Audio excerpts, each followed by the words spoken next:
कि आप लोग तो शुरू से ही 100 साल हो गए ये सोचने वाली बात है। 100 साल से पूंजीवाद से लड़ रहे हैं, लेकिन उसके साथ ब्राह्मणवाद से भी लड़ रहे हैं।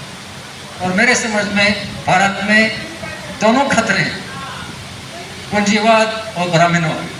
मैं ब्राह्मणों की बात नहीं कर रहा हूँ, मैं ब्राह्मण व्यक्तियों की बात नहीं कर रहा हूँ, मैं ब्राह्मणवाद का विचारधारा की बात है। ब्राह्मणवाद का विचारधारा अगर समझना है तो आपको केवल मनुस्मृति पढ़ना है। वहाँ बहुत साफ लिखा है, वहाँ ऊंच नीच, वर्णाश्रम धर्म, पितृसत्ता की बात होती रहती है। जैसे शूद्रों को ब्राह्मणों का सेवा करना है, उनका और कोई काम नहीं करना, ब्राह्मणों का काम सेवा करना है। महिलाओं को स्वतंत्र, बिल्कुल किसी हालत में बिल्कुल स्वतंत्र नहीं रहना, इस तरह का विचारधारा।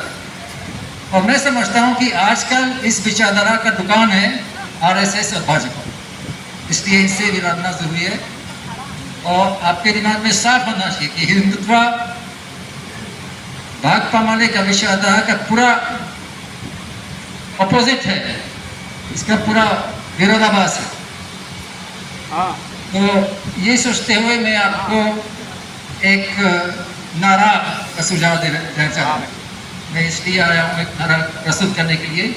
वो नारा बहुत सरल है, नारा है हिंदुत्व नहीं बंधुत्व, क्योंकि भाकपा वाले सबको बांटने नहीं जोड़ने का काम कर, मजदूर एकता के लिए काम कर।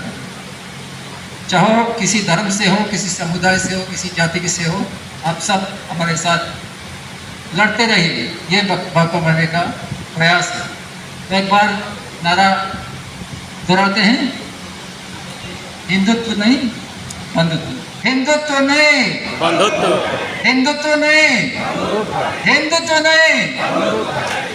और लास्ट में कहना चाहूँ कि न केवल पूंजीवाद और ब्राह्मणवाद से लड़ना है, लेकिन पितृसत्ता भी लड़ना बहुत जरूरी है। और क्रांति पार्टी में भी हो सकती है, क्योंकि कई बार दीपंकर से बात हुई कि पार्टी में अभी तक महिलाएं कम दिख रहे हैं, वैसे पहले से ज़्यादा है, लेकिन हमको लगता है कि और ज़्यादा होना चाहिए हर लेवल पे, नीचे से ऊपर तक। मैं पूरा उम्मीद करता हूँ कि पार्टी में भी